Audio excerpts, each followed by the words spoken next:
جیسے ہی ہم نے موت کا ذکر سنا، اللہ اکبر، موت کے حوالے سے ہمارے ذہن کے اندر یہ ہے، موت مطلب تکلیف، موت مطلب مصیبت، موت مطلب بے قراری، موت مطلب بے چینی، موت مطلب عذاب، موت مطلب تاریکی، موت مطلب انسان کے لیے مصیبت۔ یاد رکھیے یقیناً یہ ساری چیزیں ہیں، لیکن افسوس کی بات یہ ہے اللہ اکبر کہ واعظ نے ہمیں موت سے اتنا ڈرا دیا کہ اصل جو مومن کے موت کا تصور ہے ایک طرفہ بیان ہوا، دوسری طرف رہ گیا۔ اللہ اکبر، یقیناً فاسقوں کی موت ایسے ہی ہے جیسے آپ نے سنا ہے، کافروں کی موت ایسے ہی ہے جیسے آپ نے سنا ہے، لیکن آج ایک مومن کے احسان ثواب کے لیے محفل ہے تو ذرا مومن کی موت بھی تو سن لی جائے کہ مومن کی موت کیسی ہے۔ ایک ہی بات یاد رکھیے، حضور سے وفا کرے، حضور سے سچا عشق کرے، سب سے کٹ کر کے حضور کے ہو جائے، اسی طرح جو تصور سرکار مفتی اعظم نے دیا ہے،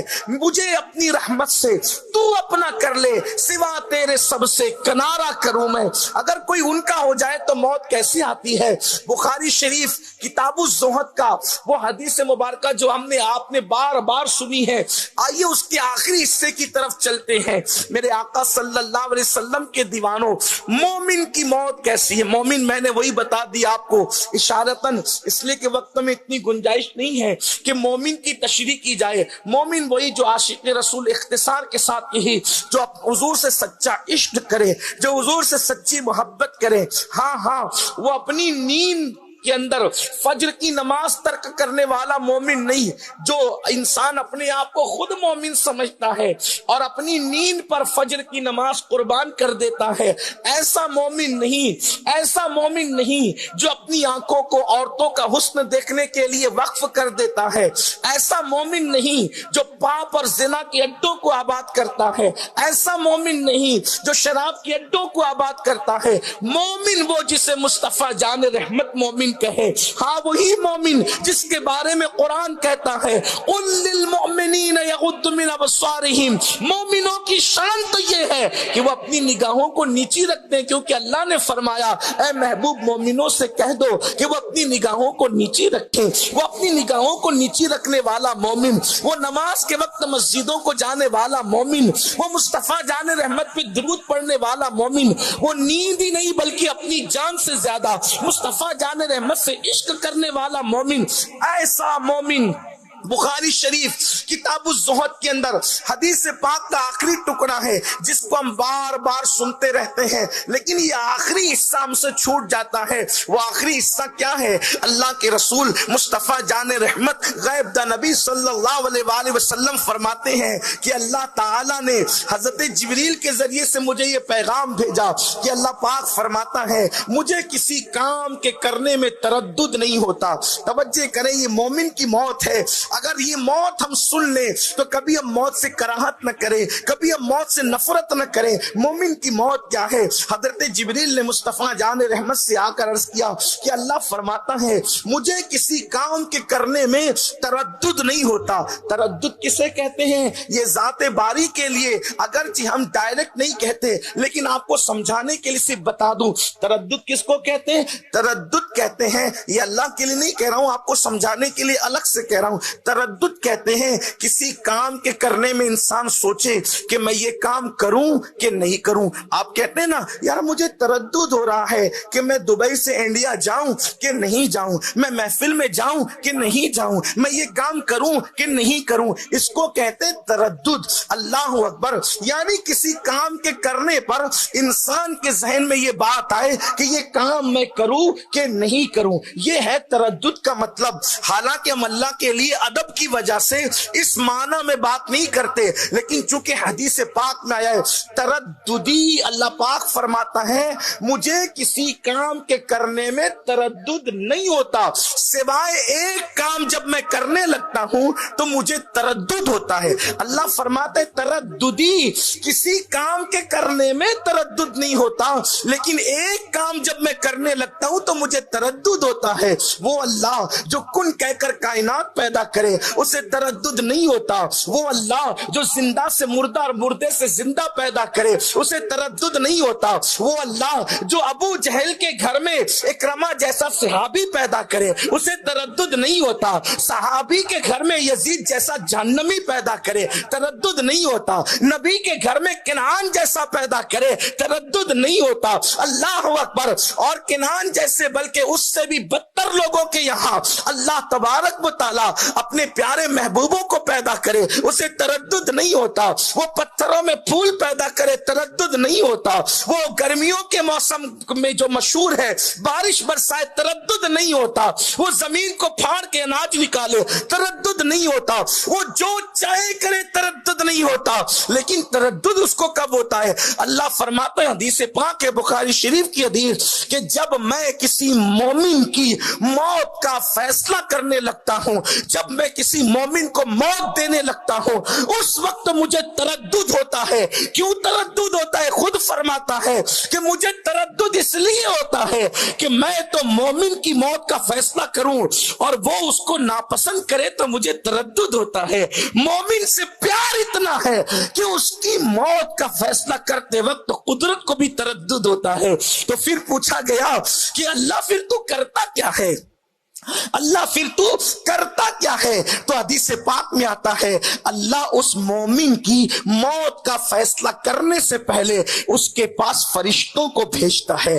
اللہ مومن کی موت کا فیصلہ کرنے سے پہلے وہ مومن جو میں نے بیان کیا, وہ مومن جسے قرآن مومن کہے, وہ مومن جسے حدیث مومن کہے, وہ مومن جسے مصطفیٰ جان رحمت مومن کہے, وہ مومن نہیں جس کو ہم اپنی طبیعت سے مومن کہے. تو میرے آقا علیہ السلام فرماتے ہیں جبریل کے ذریعے مجھے کہا گیا, جبریل نے بیان کیا. اللہ فرماتا ہے کہ پھر اس کے پاس فرشتے بھیجے جاتے ہیں. ایک دو فرشتے نہیں بلکہ فرشتوں کی جماعت آتی ہے جس کے مضمون کو قرآن یوں بیان کرتا ہے. اب قرآن دیکھو وہ مضمون بیان کر رہا ہے, دونوں مضامین آپ کو یکساں ملیں گے. دیکھیں قرآن کہتا ہے ان الذین قالوا ربنا اللہ ثم استقاموا تتنزل علیہم الملائکہ الا تخافوا ولا تحزنوا وابشروا بالجنۃ التي كنتم توعدون. اللہ فرماتا ہے میں اس کے پاس فرشتوں کی جماعت بھیجتا ہوں.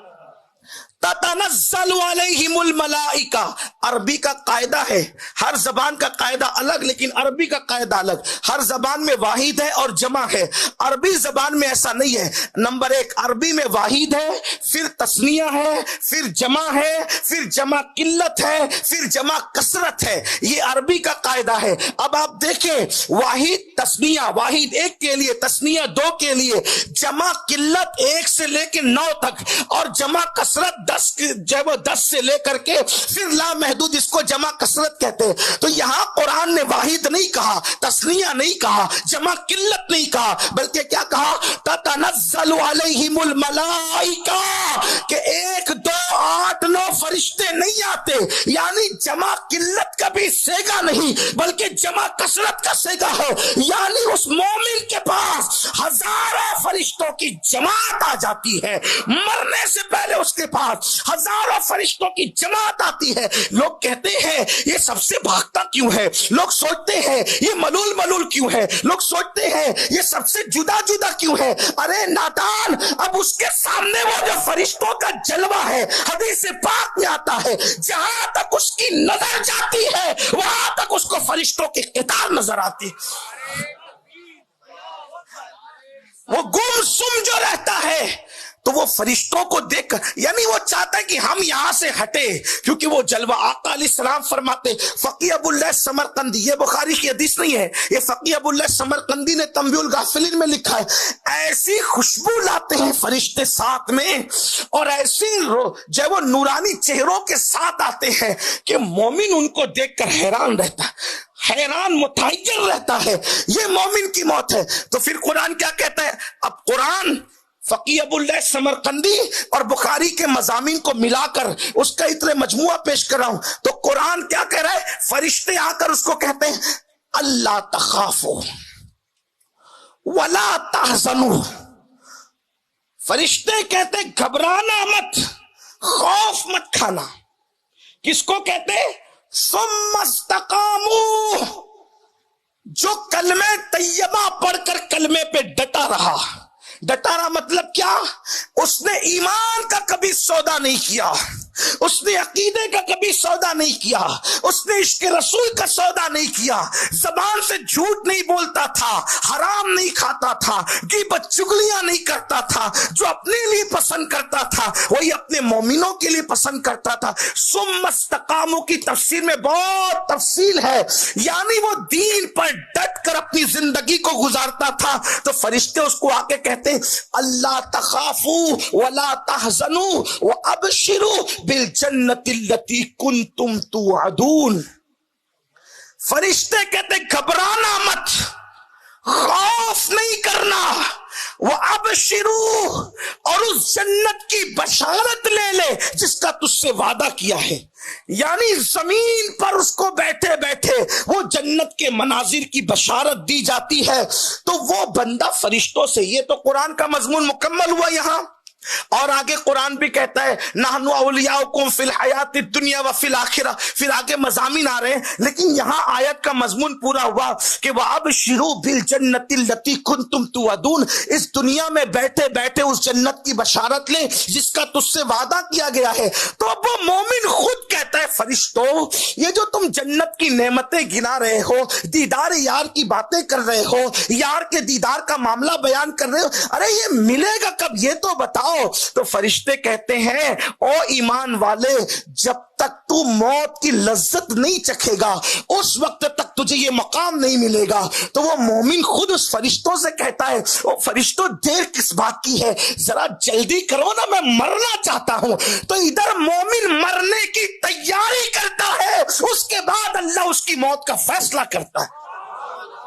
پہلے مومن کہتا ہے کہ مجھے چلنا ہے، پہلے مومن کہتا ہے کہ مجھے چلنا ہے، اس کے بعد قدرت اس کی موت کا فیصلہ کرتی ہے۔ یہ ہوتی ہے مومن کی موت۔